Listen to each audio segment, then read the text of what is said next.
es nuevo, es mágico y tenemos un nuevo elenco. Este es el podcast de Soccer Punch Con lo más destacado, lo más entretenido y lo más extraño del balompié. Este es el podcast de Soccer Punch, el podcast de fútbol con quinielas, resultados, noticias, reportajes y más. Soccer Punch es traído a usted por El Futbolito y Megucas FC, unidos por el amor al fútbol.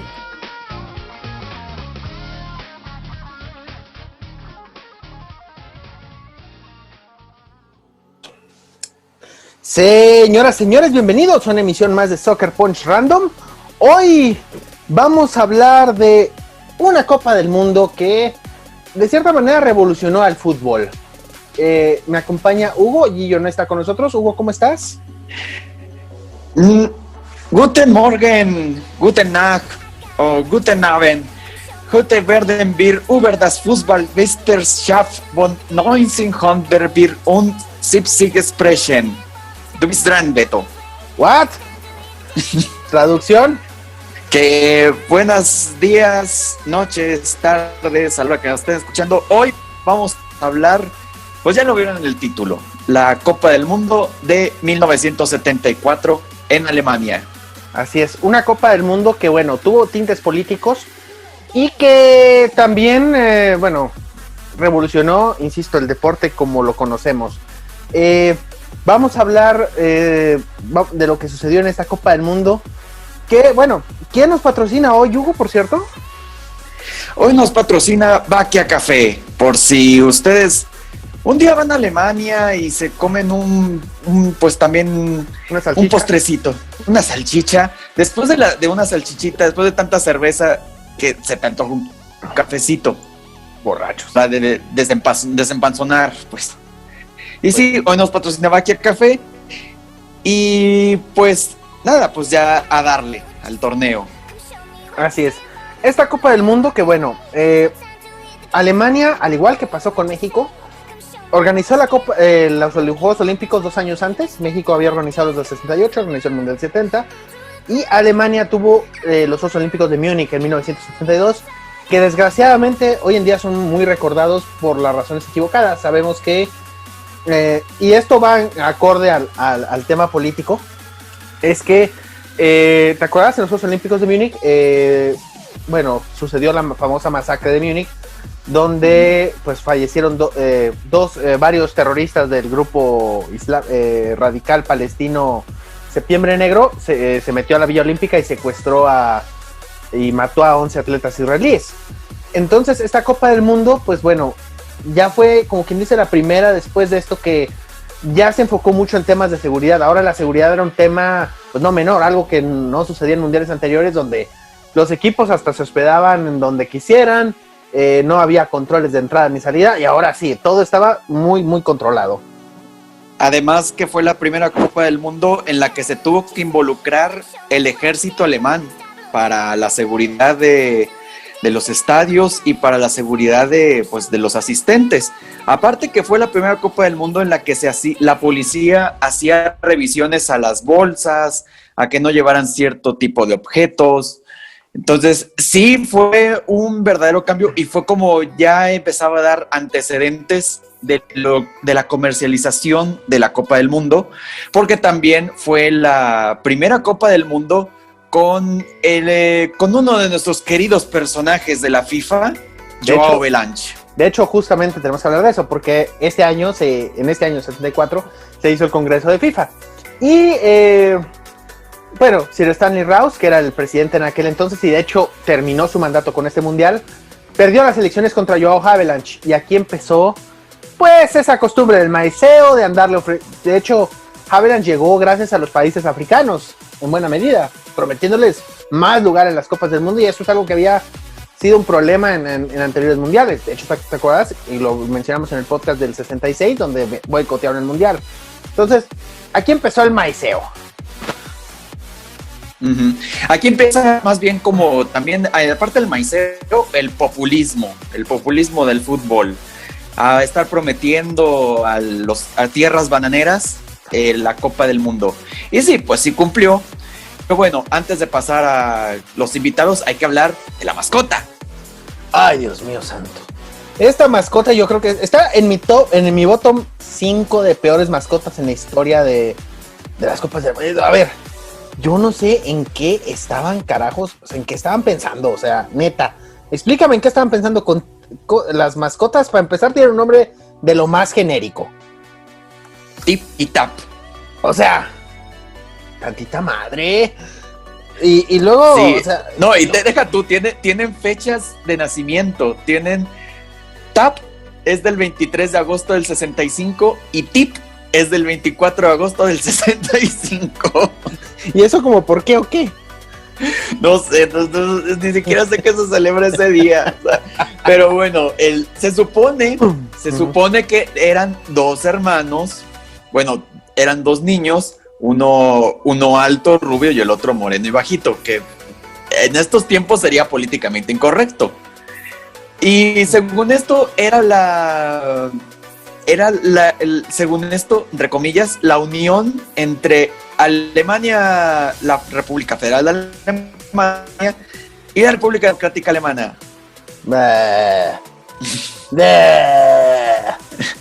Y aquí empezando nuestro show de risas grabadas. Y bueno, tenemos ahora hablar de cómo es que se eligió a Alemania Federal como la sede de la Copa del Mundo, porque no, señores, lo que pasó en Rusia y Qatar no fue lo único. En 1966 la FIFA en el Congreso de Londres, porque estaba la Copa del Mundo en ese entonces, decidieron decir, bueno, vamos a dar las Copas del Mundo del 74, del 78 y del 82 en ese orden, en el mismo Congreso. ¿Y qué pasó? Pues que los candidatos eran Italia, Holanda y España, y Alemania, obviamente. Y pues Italia y Holanda se rajaron al último y pues a España le dijeron, ¿sabes qué? Rájate y te damos el Mundial del 82. Ah, pues sobres, y España se rajó. Entonces, pues quedó nada más Alemania. Uh-huh. Y obviamente para el 78 sería elegida Argentina. Y lo más curioso, que también lo tenemos que mencionar, es que tanto 74, 78 y 82 cambiaron el formato del torneo. O sea, ya no era fase de grupos, cuartos, semi y final. Ahora iba a ser la primera ronda de fase de grupos, luego una segunda ronda a la que iban a clasificar los dos mejores de cada grupo y luego los mejores de cada grupo. Los primeros lugares iban a la final y los dos mejores segundos lugares iban al tercer lugar. Así es. ¿Y qué consecuencia hay con esto? Que bueno, en vez de los 32 partidos que hubo en México 70, se jugaron 38. O sea, más rating para la FIFA. ¡Yay! Sí, más derecho de televisión. Es usted diabólico, señora Avalanche. Y bueno, vamos a hablar de lo que sucedió en las eliminatorias rápido, porque aquí hay varias historias importantes que mencionar. Primero en CONCACAF. Primero, nuestra querida llamada CONCACAF, porque México no clasificó a Alemania.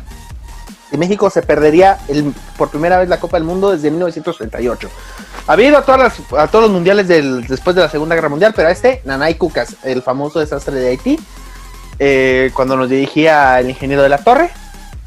Y pues bueno. Los famosos ratones verdes. Así es. Saludos, Carlos Albert. Así es. Y después vámonos a la eliminatoria europea, porque también había un equipo que había sido campeón recientemente, pero no fue a esta Copa del Mundo. Inglaterra perdió, empató en Wembley contra Polonia, un partido que tenía que ganar, empataron a 1, y por un error de Peter Shilton, el portero de Inglaterra, que de Peter Shilton ya hablamos en el podcast del 82 y el 86, él seguía siendo el portero, se comió un gol porque dijo que estaba tratando de hacer la tajada perfecta. No es broma, esa fue la excusa de Peter Shilton. Válgame Dios. Y otro ausente de Europa sería, sí el más polémico, la Unión Soviética. Uh-huh. Este es todavía mucho más complejo porque fue con tintes políticos. En 1973 sabemos que, bueno, se da el repechaje de Europa era contra Sudamérica. Y del lado sudamericano quedaba Chile y del lado europeo quedaba la Unión Soviética. El primer partido se jugó en Moscú, empataron a 0. El problema es que al mismo tiempo que estaba sucediendo esto, en Chile estalló la famosa revolución, el golpe de estado a Salvador Allende, que era de ideas izquierdosas, ya lo hemos dicho en el podcast de Chile. Y bueno, el Estadio Nacional de Santiago se vuelve pues un campo de concentración. Ahí se ejecutaron a muchos enemigos políticos del nuevo régimen de Augusto Pinochet. Y la Unión Soviética se negó a jugar en Santiago. Dijo, nosotros no vamos a jugar en un campo de concentración. Pues, por default, Chile calificó a la Copa del Mundo de 1974. Y otro ausente de Europa fue España. España, que se quedó a un partido de desempate contra Yugoslavia. Así es, y Francia también se perdió la Copa del Mundo de los dos. De hecho, los dos se perdieron en el 70 y ahora el 74. Argentina regresaba a la Copa del Mundo después de perdérsela del 70. Y pues bueno, vamos ahora a lo que sucedió, a los bombos. A las sedes. Las sedes.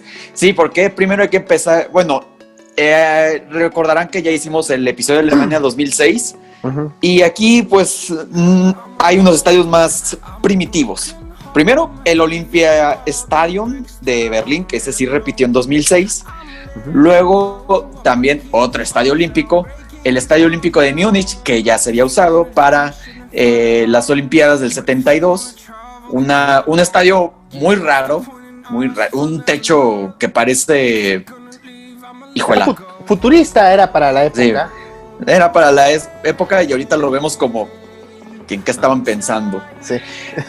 Que según esto son las montañas, según esto, pero más bien parece una malla. Uh-huh. Bueno, siguiendo con las sedes, tenemos uno que sí repetiría en 2006, el Volksparkstadion de Hamburgo. Un estallillo para...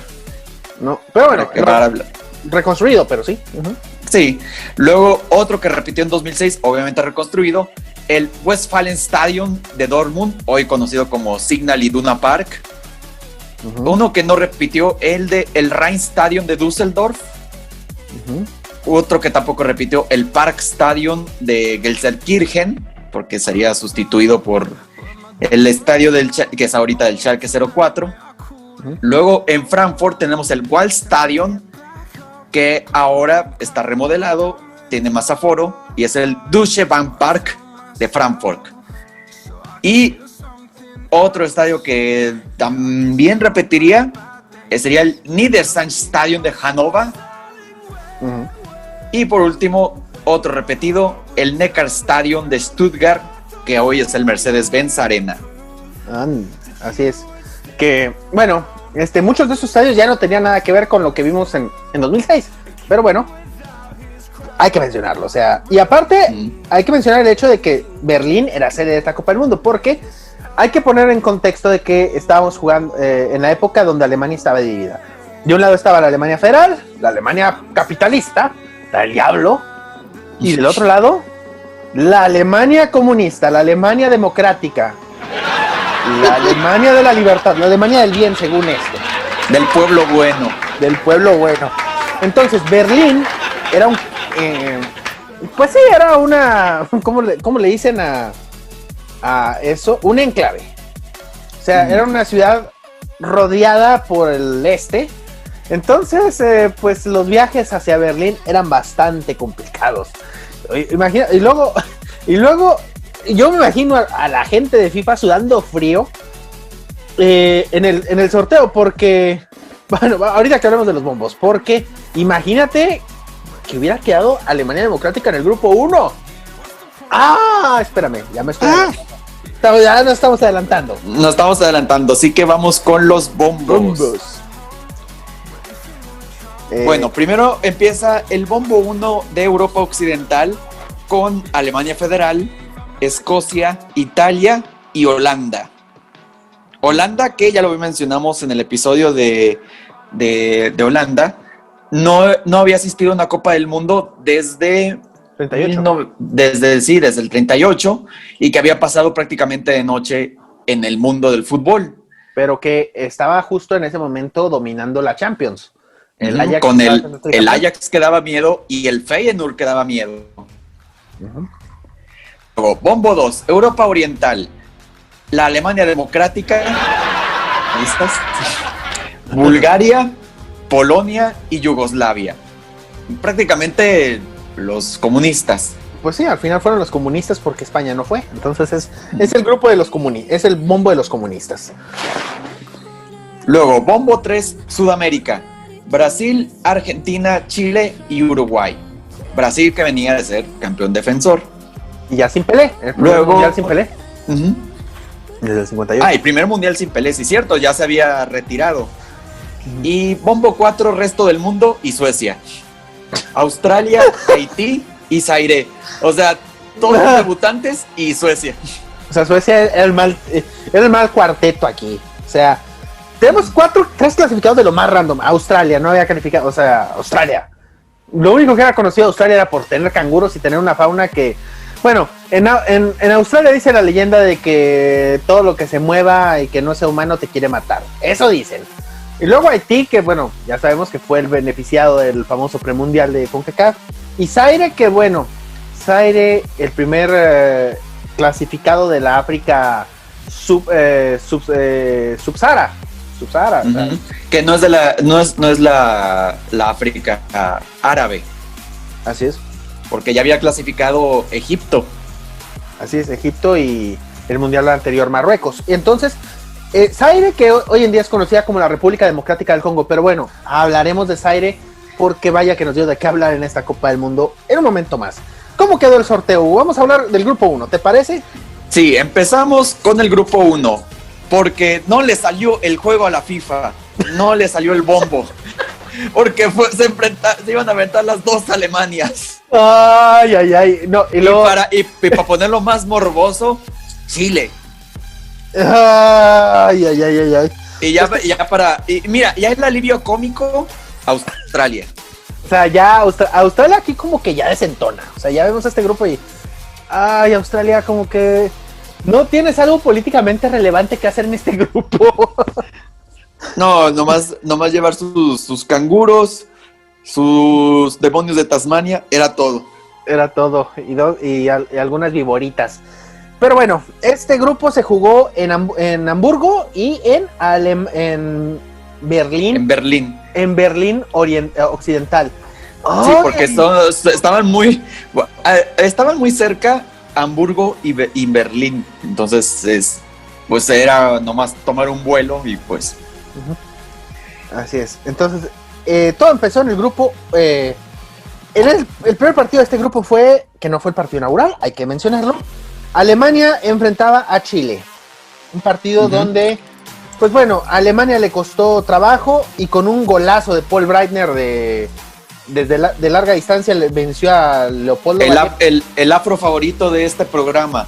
Así es. Y aparte con tendencias comunistas, dicho sea de paso, es un tipo que hablaba mucho de política e izquierdoso, para acabarla de amolar. Una Alemania que tenía un equipo que venía con varios jugadores que venían del mundial anterior del 70, como Sepp Maier, como Bertie Vogt, como Franz Beckenbauer, que ya era el capitán, jugaba su tercer mundial. Seguían también Wolfgang Overath y Grabowski y Gerd Müller, que había sido el campeón goleador en México 70. Todavía seguían este equipo. Por Chile, mira nomás el plantel que se cargaban los chilenos, porque hay varios conocidos del fútbol mexicano.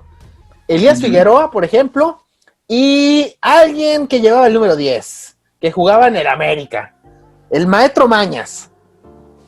El maestro Mañas, Carlos Reynoso.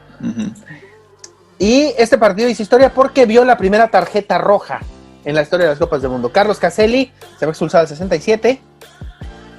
Un tipo que aparte no se llevaba muy bien con Pinochet, dicho sea de paso, de hecho estuvo vetado de la selección chilena varios años. Y aparte que también, como lo comentamos en el episodio de Chile, le rechazó un saludo a Pinochet. No, era un tipo incómodo. Mira, Carlos Casely sería como un Paul Breitner, pero sin los ideales comunistas. Nada más un rebelde. Simplemente no le caía bien Pinochet, era todo. Bueno, ¿a quién le caía bien Pinochet? Pues sí. En el otro partido, la Alemania democrática, la Alemania buena, según esto. Por cierto, yo no sé por qué juegan de azul y blanco, la verdad. No, yo tampoco entiendo o sea, el azul no tiene nada que ver con la bandera, no tiene que ver con el comunismo, o sea, no hay lógica. Se enfrentó a Australia, o sea, le tocó el duelo de debutantes en Copas del Mundo. Y pues Australia pues como que demostró que el fútbol no era lo suyo. 2-0 ganó Alemania Democrática con goles de Curran y de Strike. Entonces las dos Alemanias dominaban este grupo. Y vámonos a Hamburgo a jugar con Australia y la República Federal de Alemania. Partido fácil, ¿no? Un paseo en el parque. Partido, sí, los alemanes federales se van rápido adelante con gol de Oberrad al minuto 12. Y aquí empieza también la rachita goleadora de Müller, porque no apareció en el partido contra Chile, y aquí sí apareció, para anotar el tercero, el minuto 53. Ya de ahí en fuera, ya fue pura botana. Así es. Y en Berlín, Chile le complicaba las cosas a Alemania del Este, Alemania Democrática, empatándole a 1. Con gol de Hoffmann se fueron arriba los alemanes. Martin Hoffmann, no Josh Hoffmann, por favor, no estamos hablando de youtubers pendejos. O de Ryan Hoffmann. Ay, Dios mío. Algo tenía que salir mal de ahí, ¿va? Sí. Y empata Ahumada, Sergio Ahumada, que por cierto estoy viendo el plantel y hay otros 2 conocidos del fútbol mexicano. A ver, ¿quiénes? Alberto Quintano, que jugaba para Cruz Azul. Ah, sí, claro. Y Osvaldo Patabendita Castro. Otro. El Patabendita, es que aparte con ese apellido, con ese apodo eres como que una leyenda ya. O sea, ¿a quién le dicen Patabendita? Sí, que uno de los máximos goleadores del fútbol mexicano, o sea, y ya pues el resto, pues sí, de Colo-Colo, de la Unión Española, de la U de Chile. O sea, sí tenía, o sea, hubo presencia de la Liga MX. Así es. Y ya nos vamos a la última jornada, el 22 de junio. Australia y Chile aburrieron a medio Berlín. Nada más fueron 17,000 personas a ver este partido. O sea, es que como que en Berlín, ¿había algo mejor que hacer en Berlín que ver este partido? Yo creo que sí. Sí, mira, cualquier cosa. O sea, mira, estamos hablando de una de las ciudades más históricas de Europa. ¿Qué preferirías tú? Irte, no sé, a la Puerta de Brandenburgo, a darte tu paseo, a tomarte la clásica fotito, o ver a Australia o ver a Australia contra Chile. Híjole, yo me pasaría por Berlín. Aparte que Berlín es una ciudad que tiene una cultura underground muy marcada, ¿eh? Eso también. Sí, era la época en que destacaba mucho el punk. El punk alemán. Entonces fue un 0-0. Y con esto los dos quedaban fuera del mundial. O sea, Chile ganando tenía esperanzas para calificar a la siguiente ronda, pero pues no, mi ciela. Hay que hablar también que todavía era la época en que no se jugaban los terceros partidos de la fase de grupos, no se jugaban a la misma hora, porque se jugó a las 4 de la tarde y terminando este partido se iban al otro partido. Así es. Y este partido era el partido del morbo. Alemania Democrática contra Alemania Federal. En Hamburgo, con 60,000 espectadores en el Volksparkstadion, lleno para reventar y con unas medidas de seguridad bastante fuertes. Había francotiradores por todas partes en Hamburgo, porque el partido, obviamente, por ser entre las dos Alemanias, venía muy cargado políticamente y ya había amenazas. Un grupo terrorista conocido como la Facción del Ejército Rojo, que era dirigido por Ulrike Meinhof, que era... Bueno, hay una película sobre ella. se la recomiendo, una película alemana sobre ella, que era un grupo pues terrorista con ideales comunistas, obviamente, que operaba en Alemania Federal. Amenazó de que iba a atacar durante el partido, y pues haz de cuenta que Hamburgo era una zona de guerra, o sea, era un lugar donde nadie entraba y nadie salía sin la vigilancia de la policía y del ejército. Uh-huh. Sí, y aparte también los camiones en los que llegaban a los estadios por primera vez fueron custodiados por la policía. O sea, ahorita lo vemos muy común, o sea, vemos que el camión del equipo, adelante van unas patrullas, van las motos, sí, lo acostumbramos hoy en día, pero en aquel entonces era la primera vez que la policía rodeaba el camión para entrar al estadio. Así es, y pues los dos equipos estaban ya clasificados después del empate de Australia y de Chile, por lo que lo único que quedaba por definir es quién pasaba como primero de grupo. Y aparte era la primera vez que jugaban ambos equipos entre sí, ni en amistosos habían jugado. Obviamente para la Alemania democrática este partido representaba mucho más. Para la Alemania federal, bueno, también representaba obviamente el orgullo, pero para la Alemania comunista era pues de mucho mayor importancia ganarle a Alemania federal. Uh-huh. Al final de cuentas estamos hablando de que sí, adelante. Sí, de que 10 años antes se había construido el muro de Berlín, que Berlín mismo había sido una sede de mucha tensión con el famoso, ¿te acuerdas cuando se enfrentaron los tanques soviéticos y los tanques alemanes, los americanos, perdón, que cruzados en la misma calle y que nada más estaban esperando a ver quién hacía el primer movimiento? O sea, era un partido de muchísima expectación porque no sabías lo que iba a suceder, o sea, había demasiada carga y Alemania siempre se veía como un polvorín, o sea, en cualquier momento la cosa se podía poner fea en las dos Alemanias, Alemania contra Alemania, desde lo político. Entonces, pues bueno, ahora sí, ¿qué ibas a decir? Sí, el gol fue anotado por Jürgen Sparwasser, que por cierto tiene una historia random. Resulta que, pues sí, este gol significaría para Alemania democrática avanzar como primero del grupo, lo cual pues fue una victoria para pues, el pueblo bueno, y por muchos años se manejó que Sparwasser había sido compensado por el Estado comunista de que le habían dado un premio.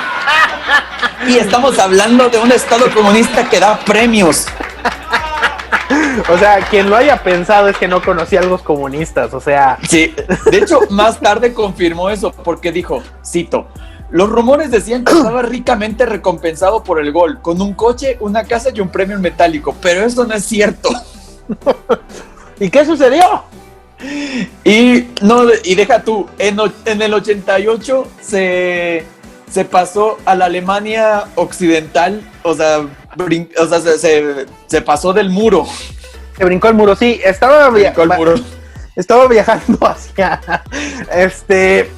a un partido de veteranos, a un torneo de veteranos, y pues dijo, pues yo de aquí soy. O sea, como los cubanos hoy en día cuando van a Estados Unidos, así.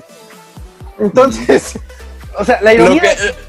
se hubiera esperado un año y ya no tendría que haberse brincado. Pero bueno, era la época que no sabías cuándo iban a derribar el muro, o sea, no te firmaban que iba a haber una Alemania reunificada, entonces pues Sparwasser pues terminó siendo un personajazo. Sí, Sparwasser que se convirtió en un héroe para la Alemania democrática, pero al final se convirtió en un traidor, o sea, las ironías de la vida y las ironías de la Guerra Fría. Entonces, ¿qué sucedía con esto? Alemania democrática, primera de grupo, con 5 puntotes, Alemania con 4. Hay que recordar que las victorias valían 2 puntos en ese momento. Y Chile y Australia se regresaban directamente. Grupo 2. Vámonos. Grupo 2, y aquí sí hubo inauguración. El partido inaugural por primera vez lo tiene el campeón defensor, Brasil. Brasil, que todavía traía unos que otros que habían disputado el Mundial del 70, más... hay que decirlo, algunos cascajos. Así es. O sea, de los que jugaron el 70 todavía seguía Rivelino, que ahora ya era el 10, por cierto. Y Jairzinho, que había sido el goleador de esa selección en el 70. Pero, o sea, eran muchas caras nuevas de esta selección de Brasil. Sí, el caso de, por ejemplo, el de Mariño, el Rubio Mariño, Dirceu, que luego vendría a jugar al América, el famoso de les doy balones y me devuelven sandías. Así es. Y y pues bueno, compartieron grupo con Yugoslavia, o sea, la Brasil de Europa, Escocia y Zaire. ¿Por qué no? O sea, otra vez Escocia que regresó a una Copa del Mundo. O sea, voy a poner al peor equipo del mundo contra Brasil.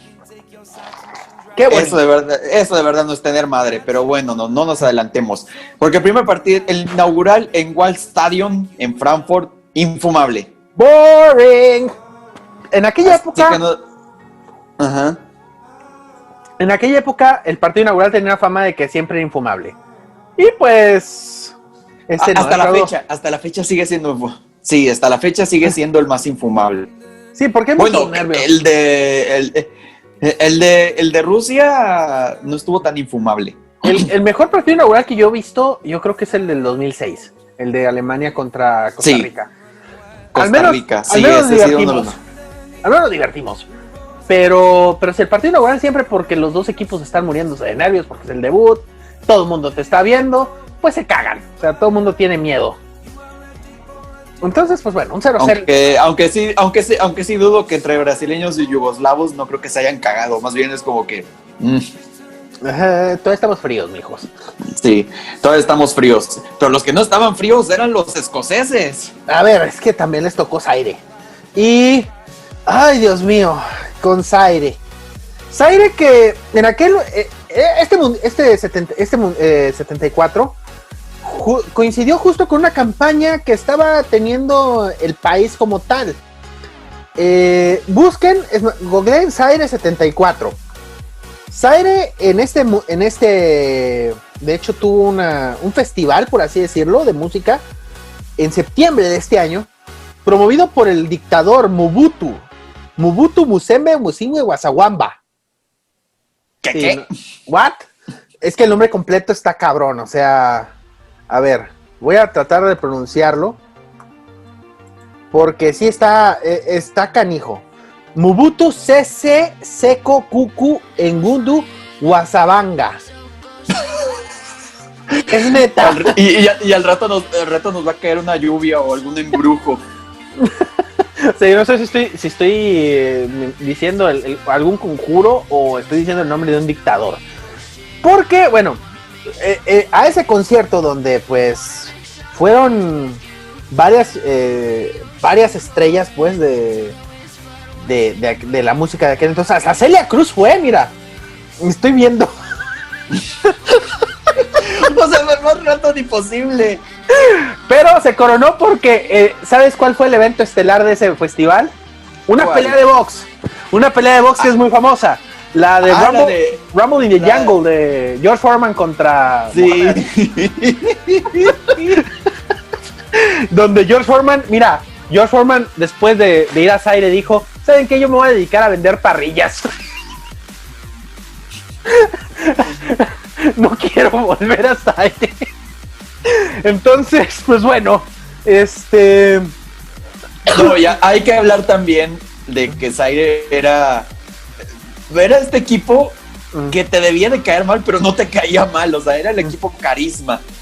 Y aparte era el equipo que tenía el mejor uniforme, Change My Mind. Ah, los Black Leopards, ¿cierto? Sí, los Leopards. Un leopardote, o sea, enfrente, impresionante. Lo que no tenían, y eso se tiene que decir, era buen portero. Porque... No, aquí nos van a llover premios Manco Saldívar. Sí, porque Escocia se va arriba en el marcador en un... le meten gol en un saque de banda, para empezar. Un golazo, por cierto. Pero el segundo gol es el que de plano no tiene madre, porque remata un jugador... Es a ver, aquí tengo el nombre. John Jordan, exactamente. Uh-huh. Remata de cabeza solo, pero remata justo donde está el arquero Casadi Muamba. ¿Y qué hace Muamba? La deja pasar. Premio Manco Saldívar y no va a ser el único que va a ganarse este muchacho. No, una cosa tristísima. Porque bueno, ahora ya se fue. De Dortmund se van a Gelsenkirchen. Zaire se va a enfrentar a Yugoslavia. Ay, Dios mío. Ay, Dios mío. No se nos venía, se le vino la noche a Zaire porque le tocó la Brasil de Europa, la Yugoslavia, esta Yugoslavia que sí daba miedo, o sea. Y tenía muy buen equipo esta Yugoslavia, pero Yugoslavia se fue como gorda en tobogán con Zaire. A ver. Iban 3-0 al minuto 16. Por cierto, el entrenador era yugoslavo, el entrenador de Zaire, Django Vidinic. Y pues bueno, está viendo que ya le metieron 3 goles al minuto 18. ¿Qué se le ocurre hacer? ¿Meter más defensas? No. No sé, ¿meter a un delantero? No. ¿Qué entonces? Cambiar el portero. Ah, ¿por qué no? ¿Cuál fue la primera jugada, pues? Y la primera jugada es, le meten gol. Gol de Katalinski. Y aparte de esa jugada se va expulsado un jugador de Zaire. ¿Por qué? No podía salir nada peor. Y Zaire, se iba con 9 goles abajo. O sea, 9 goles. La peor goleada hasta entonces de la Copa del Mundo, empatado con una de Hungría contra Corea del Sur en el 54. Ay, te comiste 9 goles de Yugoslavia, maldita sea. ¿Por qué te comiste 9 goles de Yugoslavia, Zaire? ¿Por qué? No, y deja tú, 6 al primer tiempo. Ya, o sea, sí tuvieron piedad los yugoslavos. Ya dijeron, no, ya esto es mucho mame. Vamos a meter otros 3 y ya vámonos. Y ya vámonos a nuestra. Just for the lols. A ver, anotaron 1, 2, 3, 4, 5, 6, 7 jugadores de Zaire distintos. No, de Yugoslavia. De Yugoslavia. Nomás le faltó meter gol al portero Maric. Maric, yo creo que a alguien no le pasó, aunque sea una Atari a Maric para que no se aburriera. Ni un Tetris, ni nada. No, o sea, es que imagínate el partido que se debe haber aventado, nomás viendo. Yo lo hubiera hecho como si estuvieras en Foot 7, donde el portero ya se aburre después de eso y se va a atacar. Yo hubiera hecho lo mismo, pero bueno. Sí, pero bueno, pasamos. Bueno, no hay que hablar de Escocia-Brasil porque también 0-0 infumable. O sea, esta Brasil ya estaba dando muestras de ser la Brasil del cascajo. 0-0 con Escocia. Y pues bueno, el 22 de junio, última jornada en Frankfurt, Escocia y Yugoslavia empatan a un gol. Escocia seguía con vida, pero aquí le vamos a parar a la historia de Escocia porque tenemos que hablar de lo que estaba sucediendo con Zaire en este momento. En Butu, señor de... Otra vez vamos a tratar de pronunciar el nombre. ¿Lo intentamos otra vez, Hugo? Sí. A ver, ahora yo voy a intentarlo. A ver si no nos llueve. Mombuto Sese Seko en Kuku en Bedu Wasabanga. ¡Salud! Y a ver si no empieza a llover o empieza a tronar el cielo. Joseph Desiré en Mobutu se llamaba realmente, pero se cambió porque dictador y mamarracho, pues en Butu Seseko Kukuku, o sea, ¿what? En fin, les habló. No, es que eso, Mobutu es todo un personajazo y lo vamos a comprobar ahorita. Porque, bueno, obviamente él está tratando de promover Zaire y obviamente no te vas a promover de una buena manera cuando te acabas de comer 9 goles. Entonces, ¿sabes qué? Tomó decisiones de la manera más, no de la manera menos convencional, pues. Les habló a los jugadores y porque dictador les dijo, bueno, señores, no quiero que vuelvan a dejar en ridículo a mí y a la nación. Entonces, si pierden por más de 3 goles el siguiente partido, están en serios problemas. No vuelven a ver a sus familias jamás. Y no, o sea, es más, ni se paren aquí porque les vamos a dar cuello. Ay.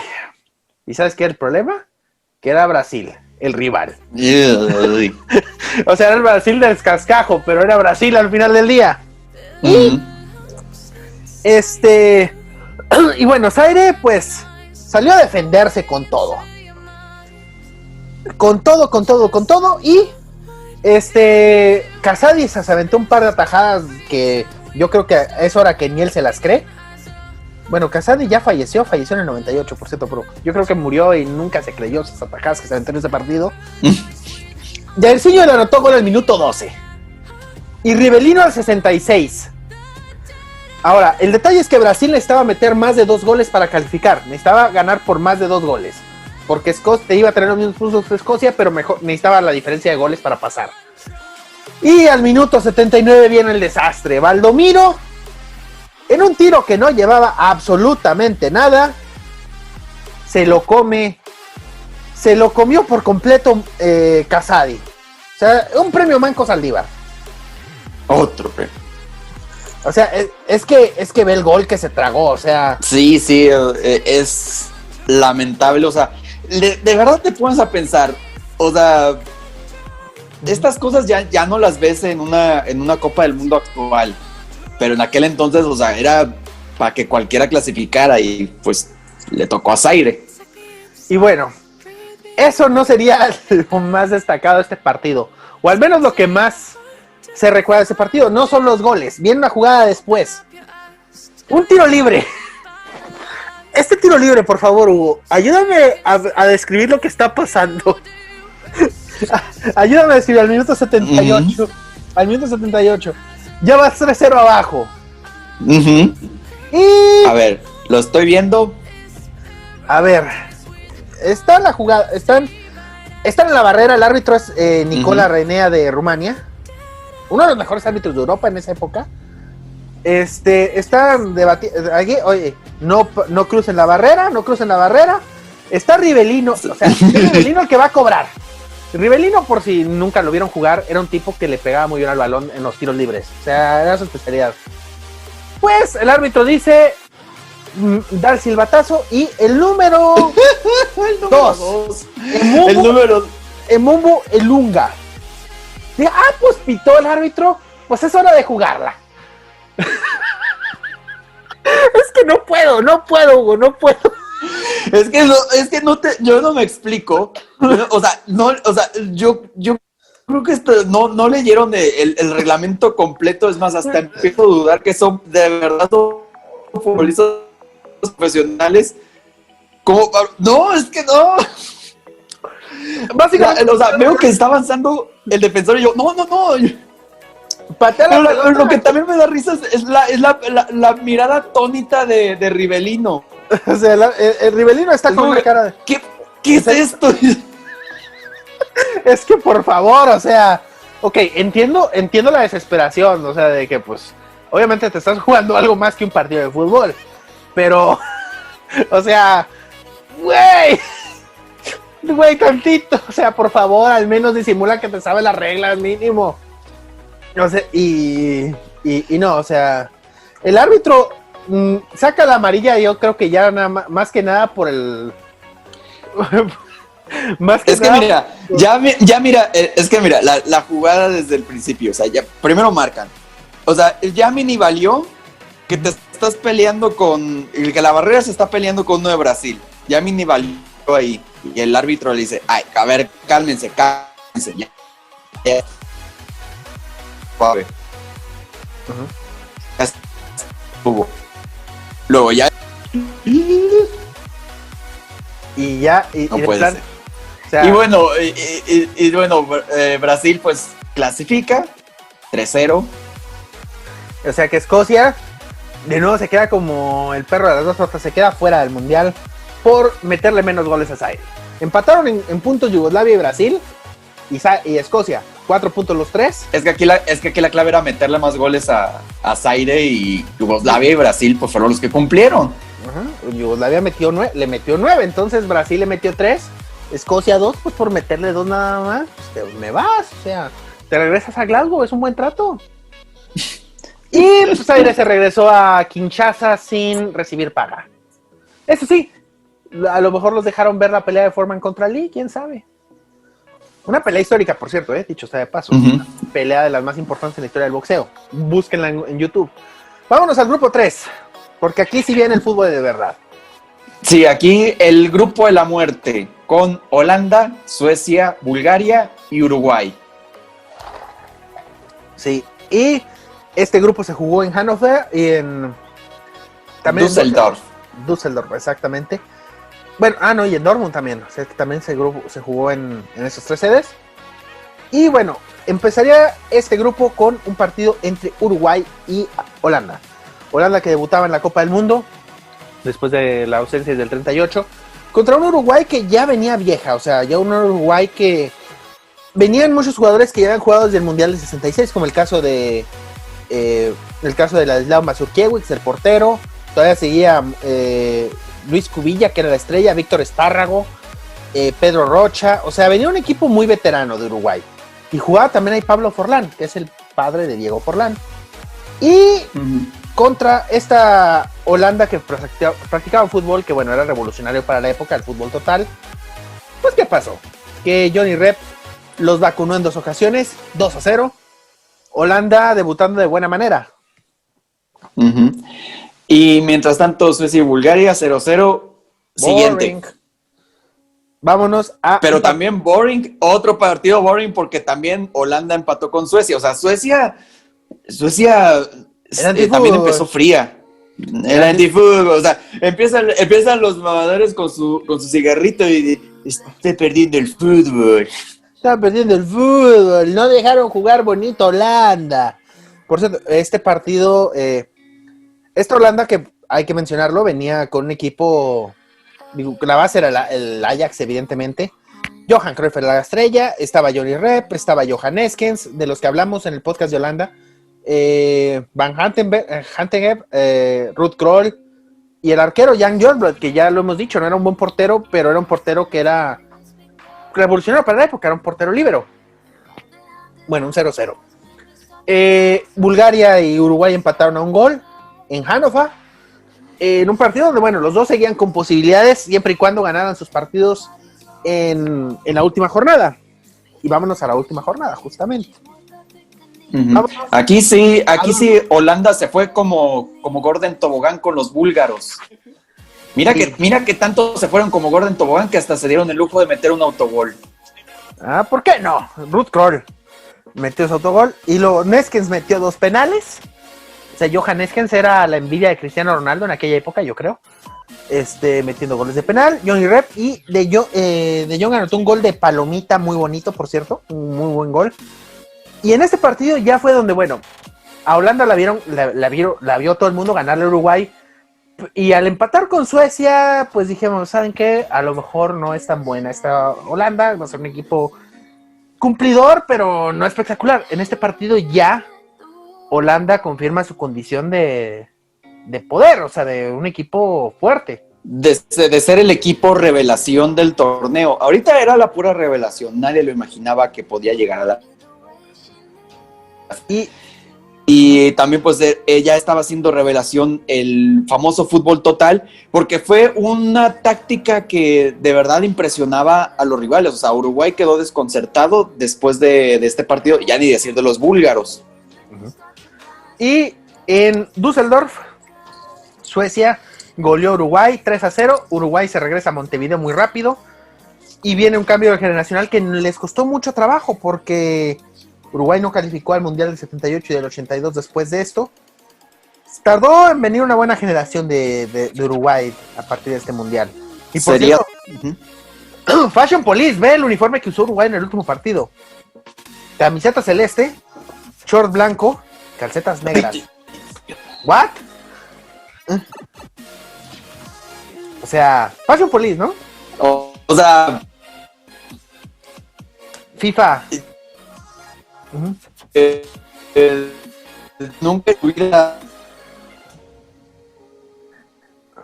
White dijo, no, y clasifica a... Dale. Ok. Y con esto clasifica Holanda y Suecia. Sí, Holanda como primera, Suecia como segunda con 4 puntos, Holanda con 5. Y Bulgaria y Uruguay hicieron sus maletas de regreso a Sofía y a Montevideo respectivamente. Uh-huh. Vámonos al Grupo 4. Grupo 4, otro grupo muy especial porque eran dos potencias, una que venía como revelación y el relleno. Así es, era Italia, Argentina, Polonia y Haití. O sea, Haití era el que hacía el mal cuarteto aquí, o sea, puro equipo poderoso, equipos de respeto, y Haití. Pero Haití, el primer partido fue en Múnich, en el Olympia Stadium, Italia frente a Haití. Italia llegaba a este partido con una racha impresionante, hay que decirlo. Llegaba con, ahorita busco exactamente el número, pero Dinosoft, que era el portero de esta selección de Italia, tenía récord de no recibir goles. En 1974, déjame ver, tenía 1142 minutos Dinosoft sin recibir gol con Italia. Desde el 72 no recibía gol con la selección antes de este partido contra Haití. Todo para que al minuto 46 viniera Emmanuel Sanón de Haití y le marcara. O sea, güey, tuviste un récord impresionante para que te lo venga a quitar un haitiano, o sea, neta. O sea, es lo único que podemos decir de Manuel Sanón, que es su máximo logro. O sea, no haber jugado un mundial, no haber, donde sea que haya jugado.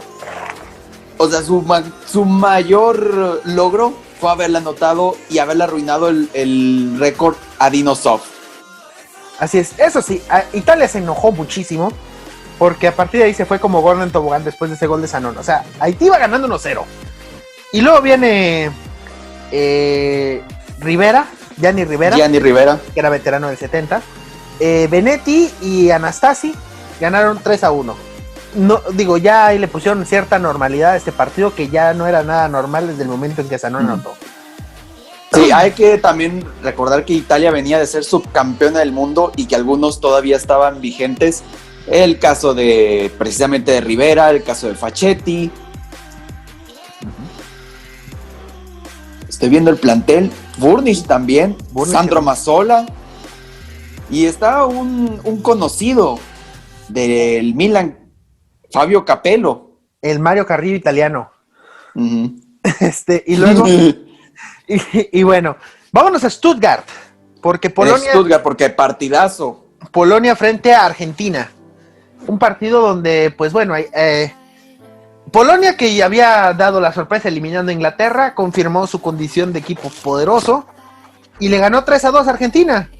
Se fueron arriba en el marcador al minuto 8 y ya iban ganando 2-0.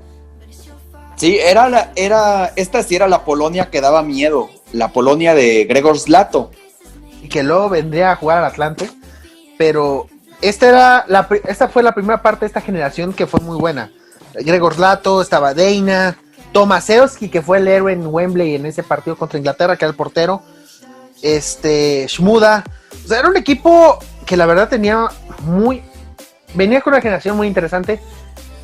Ya con el paso de los años luego vendrían los Boni y demás del mundo, pero esta ya era una generación muy, muy fuerte. Uh-huh. Era la que estaba imponiendo respeto. Y en el caso de Argentina, pues era una Argentina con...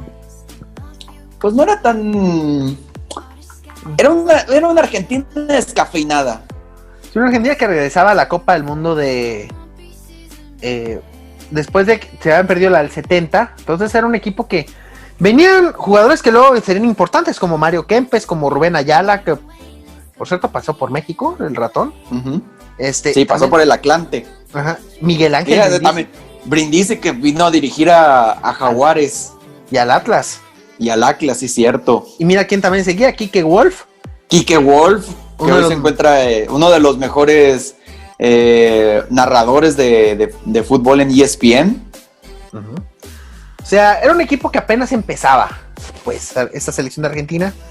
Y, pues, bueno, no fue pelea compitió, pero al final Polonia era mejor equipo. Uh-huh. Sí, un 3-2 y pues Argentina pues complicándose las cosas porque Italia y Polonia se estaban poniendo al frente. Pero ¿qué pasaría en el siguiente partido en Stuttgart? Ay. Italia contra Argentina. Empate a un gol. ¿Por qué? ¿Por qué no? Perfumo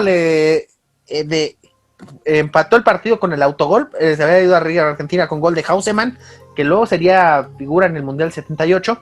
Y Perfumo, el capitán, viene a regalar el tepache. A regalar el mate, pues. A regala Quilmes. A regala Quilmes. Y, pues bueno, seguían los dos equipos con opciones para la siguiente ronda porque vendría un partido en Múnich entre Haití contra Polonia. Y Polonia se fue como gordo en tobogán en este partido. Nada más 7.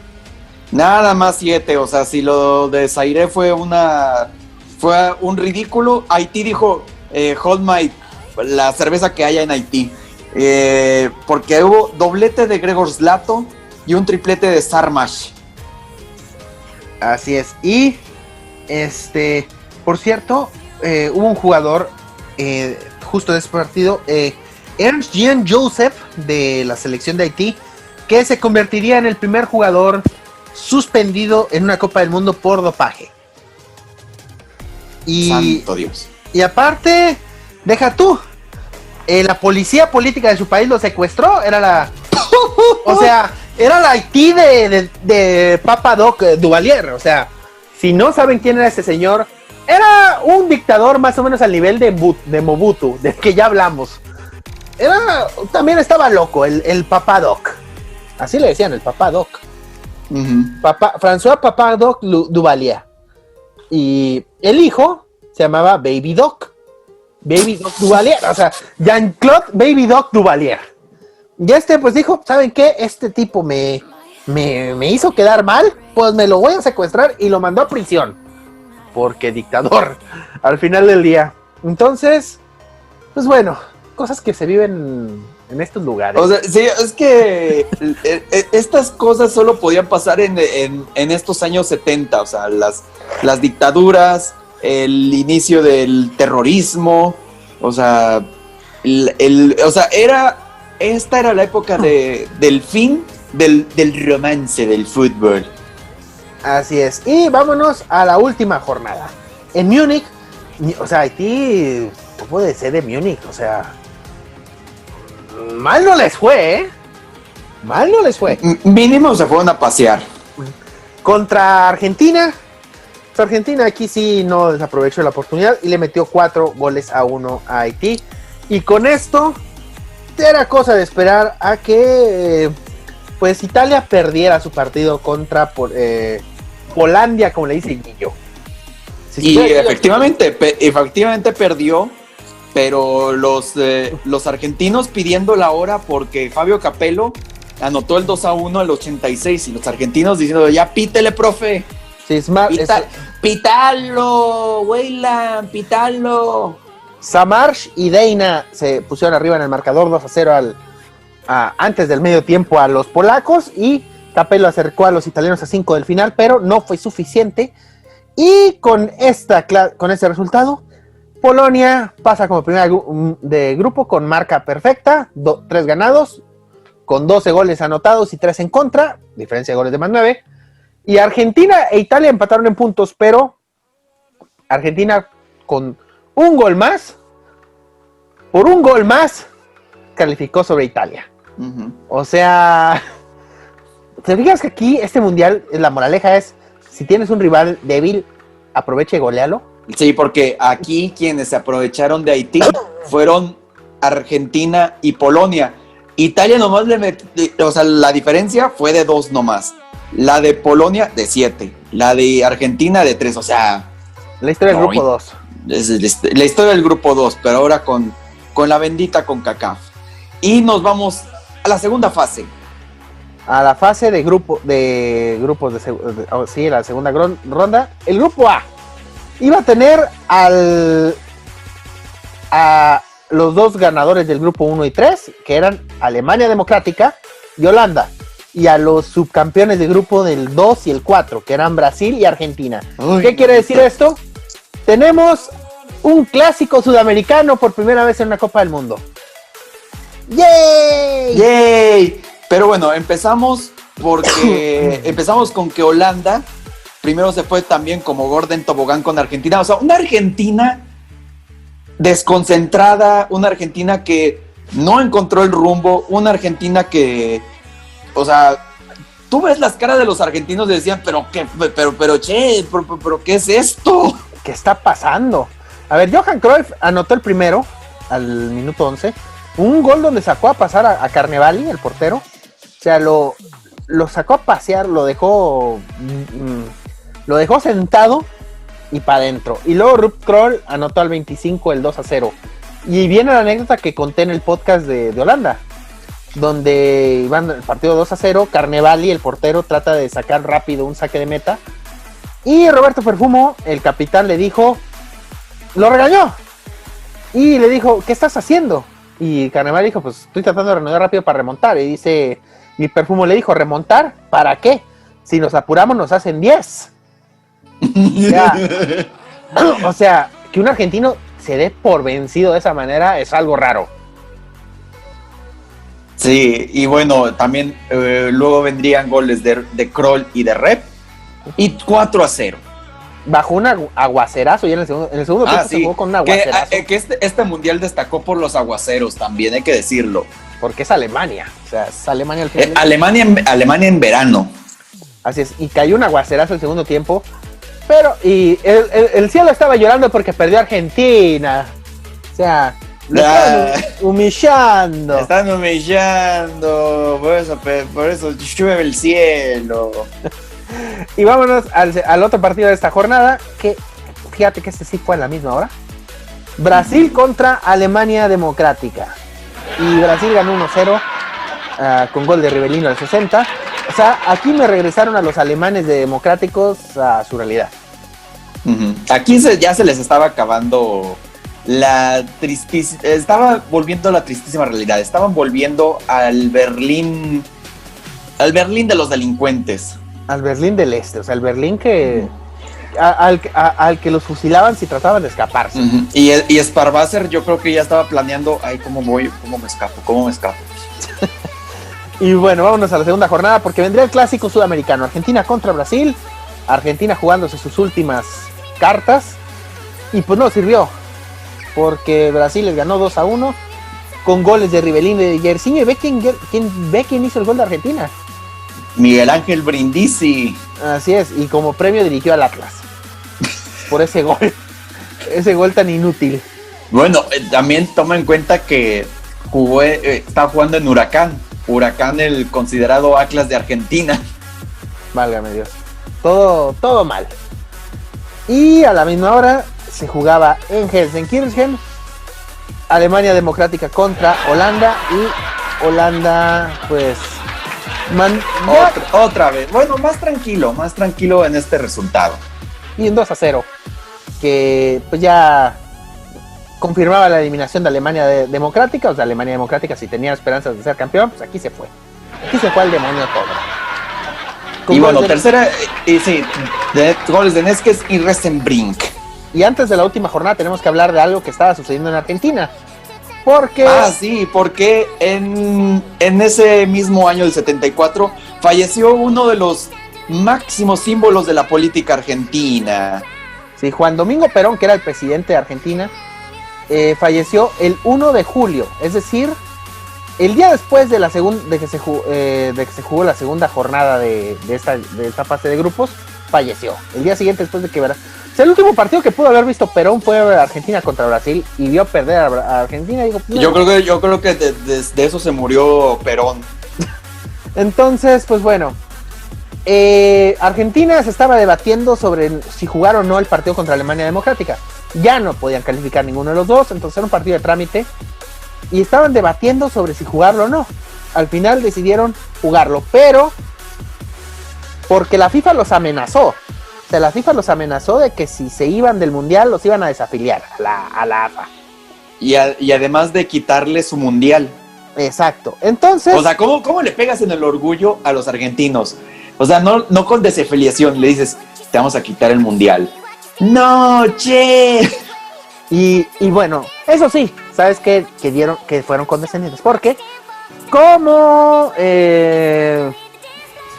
señal de luto, todos los partidos de la última jornada de la fase de grupos, al minuto 10 se iban a parar para un minuto de silencio. Estuvieran haciendo lo que estuvieran haciendo los futbolistas, se iba a parar para un minuto de silencio. En pleno juego, En pleno juego. Uh-huh. Alemania Democrática empató a 1 con Argentina en Gelsenkirchen. Y vámonos a Dortmund, donde ahí se jugaba una semifinal básicamente. Sí, porque aquí se definía quién iba a la final y quién se iba por el tercer lugar. Y bueno, ya lo comentamos. El Brasil del cascajo contra Holanda. La Holanda revelación. O sea, nadie te firmaba que Holanda iba a disputarse una final. Y obviamente todo iba en favor de los holandeses. Y así fue. Y fue un partido muy difícil. O sea, fue un partido muy duro. Porque Brasil se le olvidó del fútbol. El fútbol. Sí, Brasil olvidó el juego bonito y se dedicó a las patadas. Se dieron una de patadas en este partido impresionantes. O sea, fue un Brasil. Hasta Rivelino, que tú, si han visto jugar a Rivelino, no era un jugador de patadas. Él también entró a las patadas. Sí, o sea, un jugador clásico, un jugador técnico. Pero hasta él estaba tirando codazos. O sea, era una Brasil que estaba jugando a intimidar. O sea, una Brasil que salió de su estilo porque se sentía sin posibilidades contra Holanda. Esa es la realidad. Sabía que jugando a su fútbol no iba a poderle ganar a Holanda. Y pues tuvo que recurrir a esas tácticas y aún así no le sirvió. Y mira, voy a tener que evocar las palabras, la mentalidad bielcista es que si te traicionas a ti mismo, estás destinado al fracaso. Y pues bueno, Holanda ganó 2-0 con goles de Johan Eskens y de Johan Cruyff. O sea, los dos Johans anotaron. Emerson Leao, que por cierto tuvo una tajada impresionante en este partido. Pero Brasil, pues lejos de la Brasil que esperábamos. Y de hecho, se quedó con menos al 84 porque Luis Pereira vio la tarjeta roja. O sea, tiraron tanta patada que, pues, bueno, se quedaron con uno menos. Uh-huh. Y así termina esta generación del cascajo, pero empieza una generación de holandeses que luego sería, como ya lo mencionamos, precedente para las siguientes futuras generaciones holandesas. Vámonos al grupo B. Vámonos al grupo B porque aquí estaban las dos ganadoras de los grupos 2 y 4, que era Yugoslavia y Polonia, y los subcampeones de grupo que eran del 1 y el 3, que eran Alemania y Suecia. Empezamos con un partido en Düsseldorf entre Yugoslavia y Alemania Alemania Federal, que venía muy dolida Alemania Federal después de haber perdido con Alemania Democrática. O sea, imagínate cargar con la humillación de que perdiste en tu mundial en casa contra la Alemania rival. O sea, no en tu casa y con tu gente. Así es, pero este partido fue el principio de la sanación. Porque Paul Breitner al 39 puso arriba a los alemanes y Gerd, el bombardero Müller, al 82 puso las cifras definitivas de 2-0. Uh-huh. Yugoslavia, que ya pues empezaba... ya sabemos que ya lo comentamos en el episodio de los países balcánicos, que empiezan a veces, que son equipos bipolares, equipos gitanos, y ya esta Yugoslavia ya decayó, o sea, se empachó con los 9 que le metió a Zaire. Es que no era lo mismo enfrentar a Zaire que enfrentar a Alemania, o sea, uh-huh, para empezar. Y pues bueno, a la misma hora en Stuttgart, no era a la misma hora, por cierto, se jugó más tarde. Se jugó más tarde en Stuttgart, donde Polonia le gana 1-0 a Suecia con gol de Lato. De Grzegorz Lato. Y pues sí, Polonia confirmándose como la mayor amenaza de esta Alemania para calificar a la final. ¿Me estás hablando que por primera vez en la historia Polonia es amenaza de Alemania? ¡Sí! Chiste de la Segunda Guerra Mundial. Chiste de la Segunda Guerra Mundial. Y sí, eso significa. Pues bueno, vámonos a la segunda jornada. Primero en Frankfurt. Polonia le gana 2-1 a Yugoslavia. Yugoslavia con esto se iba de regreso a Belgrado. O sea, ya quedaba fuera de posibilidades de siquiera jugar la tercera ronda. El tercer y cuarto lugar. Y Polonia con goles de Dejna y de Grzegorz Lato, pues gana este partido. Polonia seguía con esperanzas de jugar la gran final. Uh-huh. Pero bueno, en el otro partido, Alemania Federal se cruzó con su coco, Con Suecia. Uh-huh. Con aguacero también en Düsseldorf. Ekström puso arriba en el marcador a los Ralf Ekström con un golazo, por cierto, de volea, clareó a Sepp Maier y la red que estaba toda empapada tiró todo el agua. O sea, se ve cuando le pega cuando entra el balón a la red, se ve como el agua así se cae, pum, pum, o sea, hizo la función de secado el gol de Ekström. Y pues bueno, en el segundo tiempo Alemania ahora sí se fue como gordo en tobogán. Primero Overath al 51 y Bono al 52 remontaron el marcador, pero Sandberg dijo: tranquilos, espérense, todavía no. Puso el 2-2, pero Grabowski y Uli Hoeneß pusieron las cifras definitivas de 4-2. Alemania no estaba jugando bien, pero estaba sacando la tarea. Uh-huh. Y con esto, y lo mismo que en el grupo A, solamente se iban a jugar quién iba a ir a la final y quién iba por el tercer lugar entre Polonia y Alemania, porque Suecia y Yugoslavia ya no se jugaban nada. Pero bueno, vamos a hablar primero del partido relevante. Suecia le ganó 2-1 a Yugoslavia, un partido que se jugó después, o sea, se jugó a las 7:30 de la tarde en Düsseldorf, porque el siguiente partido sí merece mención aparte. Obviamente es una semifinal glorificada.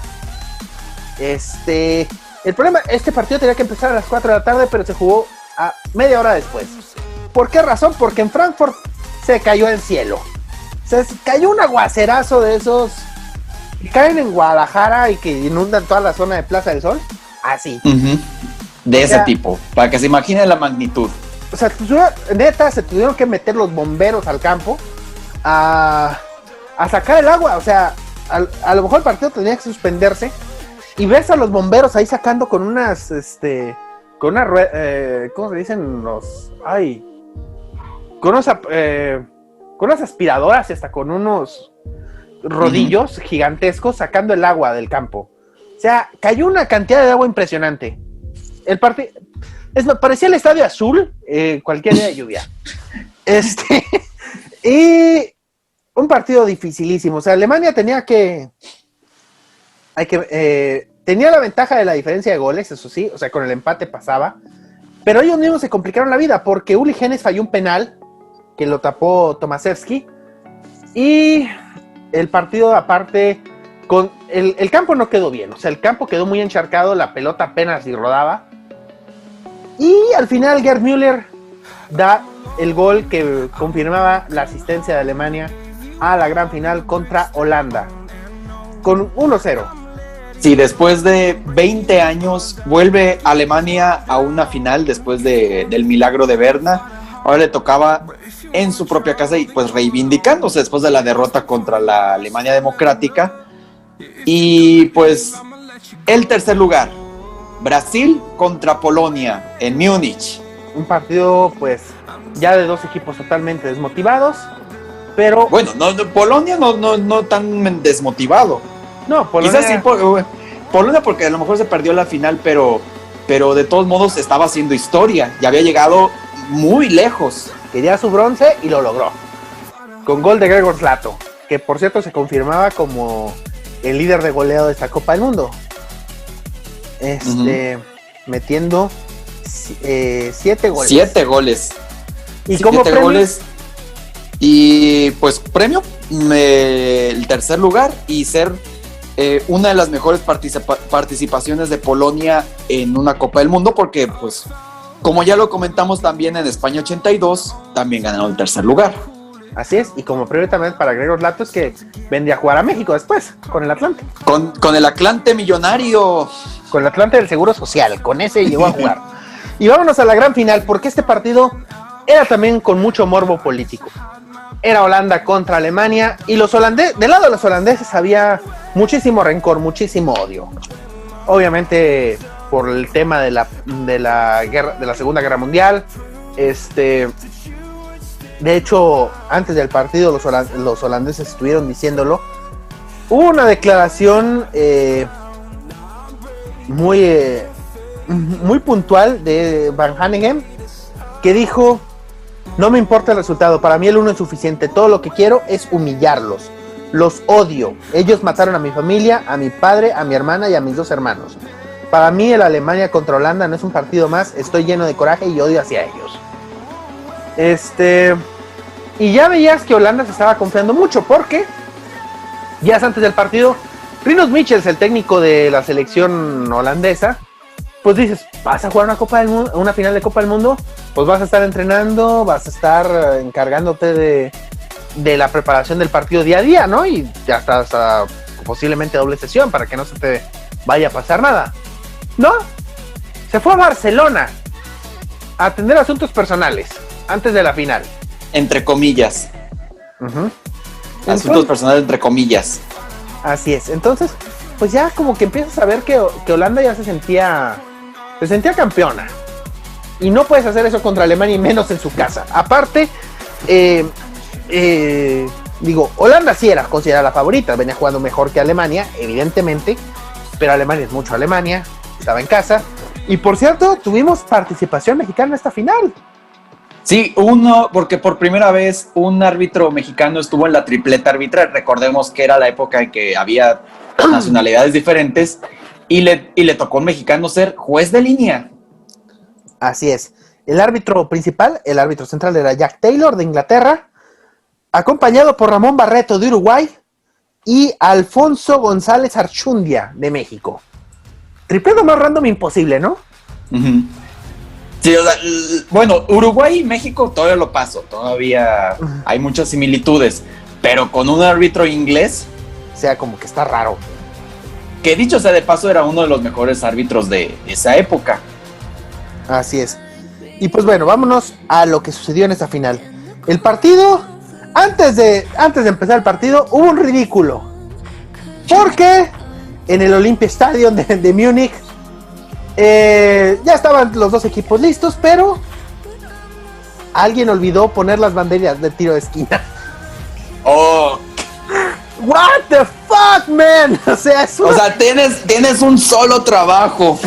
Y entonces ves a la persona ahí corriendo hacia todas partes, poniendo los banderines de tiro de esquina. O sea, ya había pasado la ceremonia del himno nacional, de todo lo demás, y ves al tipo corriendo poniendo los banderines. O sea, ni México te hizo eso, o sea, por favor. Eres Alemania, o sea, eres un país de primer mundo, ¿no? Uh-huh. Pero bueno, empieza con este ridículo, pero bueno, no sería lo único random, porque desde el primer, o sea, Holanda empieza tocando la pelota y Alemania dice, como se sacó de onda, obviamente como todos los equipos que jugaron contra Holanda, y cometen el penal. 14 toques tuvieron los holandeses. 14 toques sin que Alemania tocara la pelota en todo el partido. Y justamente el 14, Johan Cruyff se mete al área, lo faulea Bertie Vogts, penal. El primer penal que se concede en una final de Copa del Mundo. Y pues bueno, lo iba a tirar Johan Neeskens. En la película de la Copa obviamente el Mundial, se ve que las esposas holandesas, las esposas de los jugadores, hay una esposa que no puede ni ver hacia el campo, está nada más ahí, se queda ahí. Díganme lo que pasa, porque no puedo ni ver. Y Johan Neeskens lo tira al centro de la portería. Sepp Maier se tiró hacia un lado. Sepp Maier se convirtió en el primer alemán en tocar la pelota en la final, pero para recogerla de su portería. Entonces, pues bueno, ¿qué sucedió? Que Holanda se traicionó a sí misma. Dijo, ¿saben qué? Estoy bien con el 1-0, me voy a tirar un poquito atrás, voy a esperar a ver qué hace Alemania. Y error fatal, porque ahí se empezó el sabotaje holandés. Hosselbein fue derribado por Jansen al entrar al área. Y Taylor concede el penal. Un penal que es muy polémico. La verdad es que no hay mucha evidencia de que haya habido falta tal cual. Incluso Jack Taylor comentó que pues ese penal sí fue mucho más complicado. O sea, él dijo, el primer penal fue muy fácil de marcarlo, pero el segundo, pues bueno, fue un derribo y pues es penal, tan simple como eso. Pero ni él se notaba tan convencido de lo que había marcado. Uh-huh. Pues penal, y lo va a tirar Paul Breitner.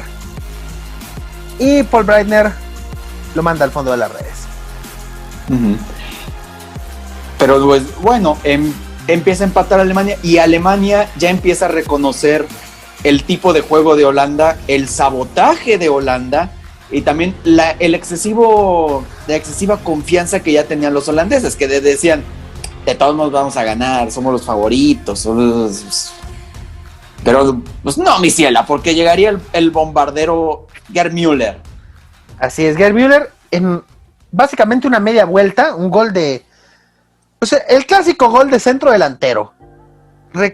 Controla la pelota, incluso hasta retrocede un poquito. Y se quitó al marcador con el control hacia atrás. Y cruzó a Youngblood, que se quedó parado. No había mucho que hacer en ese gol. Y este sería el último gol de Gerd Müller en mundiales. Y con este gol aparte se convirtió en el mayor goleador, el goleador histórico de mundiales, porque fue su gol 14 en mundiales. Uh-huh. Le metió 10 en México y mete 4 aquí. 14 supera a Just Fontaine, que había metido 13. Gol histórico y aparte el último de Gerd Müller con la selección de Alemania, porque se retiró después de este mundial. Uh-huh.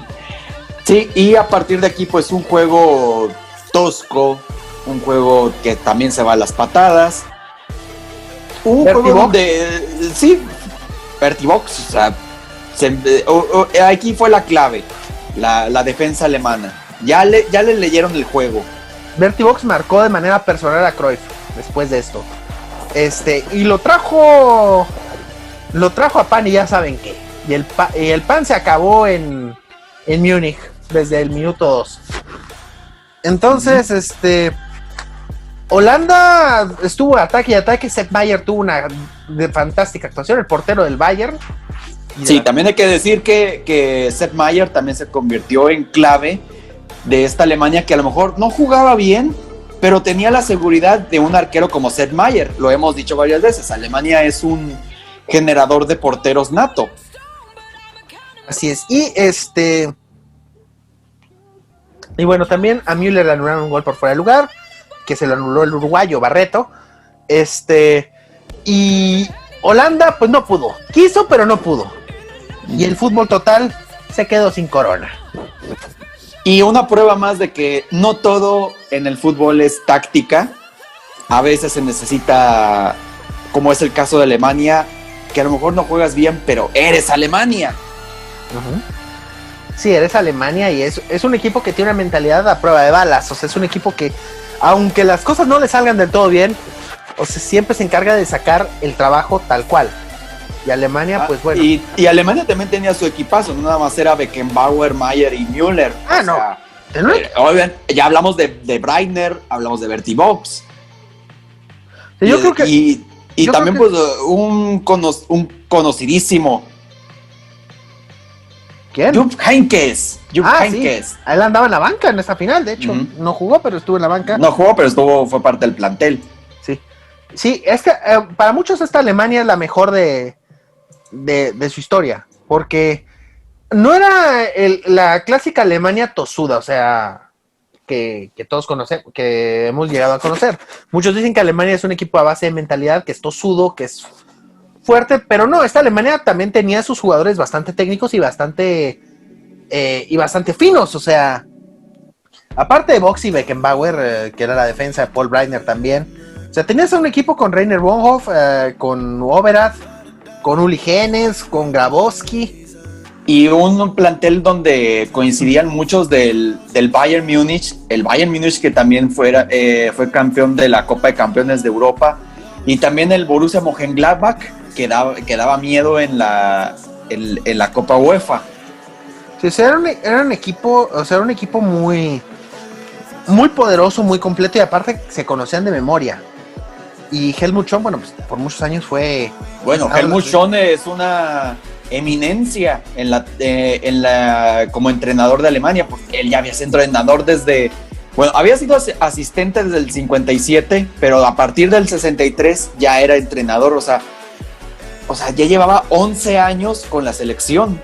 Bueno, sabemos que los procesos en Alemania son duraderos. ¿Cuántos años han llevado después los siguientes? Sí, Joaquín Löw lleva 14 años dirigiendo la selección. Y de hecho, Helmut Schön apenas era el tercer entrenador de la selección alemana. Porque antes de él estuvo Hugo Ners, estuvo Sepp Herberger, que fue con el que ganaron el Mundial del 54 y que fue, de hecho, el mentor de Schön. Entonces, sí, los procesos en Alemania duran muchísimo. Y Helmut Schön, pues, era un técnico que duró muchísimos años en la selección. Todavía dirigió el Mundial del 78.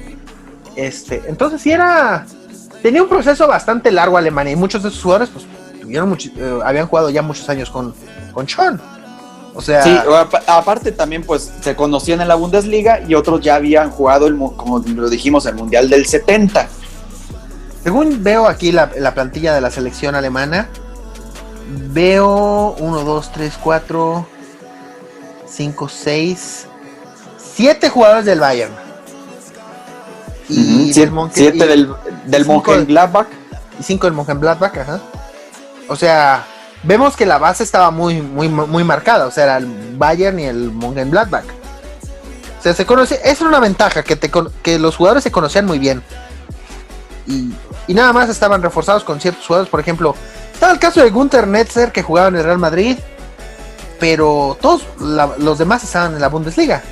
Y aparte ve la cantidad de partidos que se cargaba la mayoría. O sea, el más experimentado era Beckenbauer, que tenía 78 partidos, y luego estaba Overath con 74. O sea, eran jugadores que ya tenían muchísimo rato de representado a Alemania. Eso también ayuda muchísimo, y que ya estaban acostumbrados a jugar partidos importantes. Por el caso de Beckenbauer, por ejemplo, jugó a la final del 66. Uh-huh. Y también, bueno, hablando de Holanda, ciertamente la Eredivisie ya venía haciendo ruido con el Feyenoord y el Ajax, pero al final de cuentas sabemos que la Eredivisie es una liga bananera, es una liga de granjeros, y los únicos que... pues era el Ajax, el Feyenoord y a veces el PSV. Sí, dominaban Europa en aquel entonces. O sea, era la época de gloria de los clubes de la Eredivisie.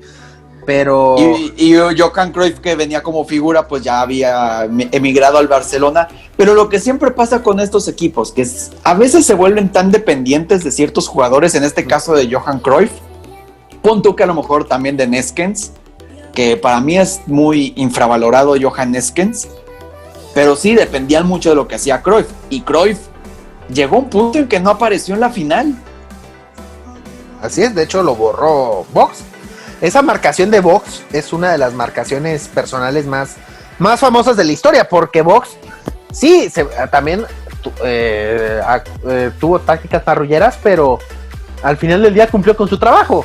Digo, era anular a Cruyff, que era el mejor jugador del mundo en aquel entonces, y lo borró por completo. O sea, ¿quién le va a reclamar eso? Y en una final de Copa del Mundo, ¿quién? Uh-huh. Uh-huh. Entonces, pues aquí ganó la cultura deportiva, ganó el equipo, ganó la experiencia, ganaron muchas cosas. Y en el caso de Holanda, pues se tendría que pasar, van a tener que pasar todavía años para ver cuándo va a ser campeón del mundo. Ya lo dijimos en el episodio de Holanda. Sí, ya pasó. Tuvieron ya perdieron otras 2 finales, la del 78 y del 82. No, perdón, la del 2010, perdón. 78 y 2010. Y bueno, es una selección que, bueno, en esta se quedó como el campeón sin corona. Es junto con Hungría del 54, las selecciones que todo el mundo dice, ¿por qué esta no la ganó? ¿Por qué no ganaron si fueron el equipo que mejor fútbol desarrolló? Pero es que así es el fútbol, o sea, puedes revolucionarlo, pero al final del día siempre se va a imponer algo más que la revolución o la táctica. Sí, y vamos, el legado de esta selección de Holanda es indiscutible. La mayoría de los equipos actualmente, hoy en día, llevan principios del fútbol total. O sea, la base del fútbol actual es el fútbol total. tan simple como eso. Pero... Sí, porque antes no existía, por ejemplo, la preparación física, y hoy en día es un must en el fútbol actual. El dominar más de una posición, que esto fue esta Holanda fue una pionera. Ya sabemos que todos atacan, todos defienden, ese es el concepto del fútbol total, que si un jugador sube de su posición, si baja, alguien tiene que venir a suplirlo. O sea, toda esa clase de conceptos hoy en día son indiscutibles. O sea, todo mundo lo tiene que hacer. Ya el fútbol sin estos conceptos es imposible. Entonces, Holanda, sí, campeón sin corona, sí, pero... Y el legado, obviamente, ahí queda. O sea, también no se puede discutir eso.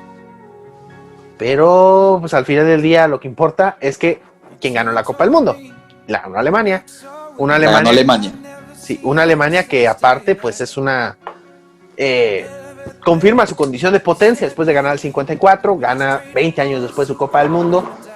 Y bueno, hoy en día es posiblemente la segunda potencia mundial detrás de Brasil, posiblemente.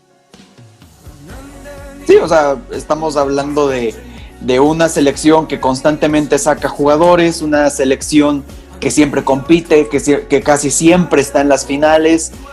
Entonces, innegable lo que ha conseguido Alemania y cómo se ha reconstruido también, porque sí, o sea, hemos sacado mucha botana a la República Democrática Alemana, pero a final de cuentas son alemanes. Y vámonos, no podemos hacer el ejercicio de la anticopa del mundo que siempre hacemos, porque este mundial... No, es que con este formato no se puede. No se puede. Así que te voy a cambiar la pregunta. ¿Mobutu o Baby Doc? Yo digo que es más diabólico Mobutu. No, es que Baby Doc también, o sea... Pero yo siento que tiene más malicia Mobutu. No, es que Mobutu sí estaba canijo. Baby Doc fue... A ver, Baby Doc estuvo entre el 71 y 86. O sea, a él le tocó ver esta Copa del Mundo como el mero de Haití. Pero aparte... Sí, Mobutu... Sí, lo de Mobutu fue... Bueno, lamentable. No hay otra cosa que se puede decir. Sí, Mobutu sí era mucho peor que Baby Doc. Y mira que Baby Doc tampoco es alguien... No, o sea, es un escaloncito abajo. Yo creo que sí estaba Baby Doc. Ajá. Es que aparte con ese apodo, o sea, Papa Doc y Baby Doc, imagínate nada más. No, es que... Bueno, estábamos hablando de una época donde las dictaduras eran como Oxxos, estaban en cada esquina. Así es. Y cuando hablemos del Mundial del 78 vamos a ver que va a haber mucho más. Uy, agárrense de la silla. Pero pues mientras, pues vámonos. Vámonos, por cierto, ya que estuvieron viendo este programa, tomen su cafecito. Su cafecito de bacha, mientras están escuchando este podcast. Y pues para que pues no despierten con tanta ira como Mobutu. Sí, por favor, o sea, no podemos con tanta maldad en este mundo. Sí, mejor tómense su cafecito, no se amarguen el día. Es que, sí, y por favor, el café les va a impedir ponerse nombres más difíciles de pronunciar que los de Mobutu. Le voy a dar... No, y se van a poner las pilas en los tiros libres. Por favor. En los tiros libres, y no les van a anotar 9 goles. Y aparte, le doy un dulce a quien me pronuncie bien el nombre de Mobutu. Sin que empiece a llover. Ya, exactamente. Porque ya empezó a llover aquí en Juárez. En fin, vámonos. Vámonos. Adiós. Hasta aquí este episodio de Soccer Punch. Recuerda que estamos en Spotify, iVoox y iTunes. En todas como Soccer Punch. También nos puedes seguir en Twitter como @elfutbolito.mx. Danos un like en facebook.com/elfutbolito.mx y apoyarnos monetariamente en patreon.com/elfutbolito. Soccer Punch es una producción conjunta de El Futbolito y Megucas FC, unidos por el amor al fútbol. Gracias por escuchar. Locución, Nancy 3V. Producción, Alberto Domínguez.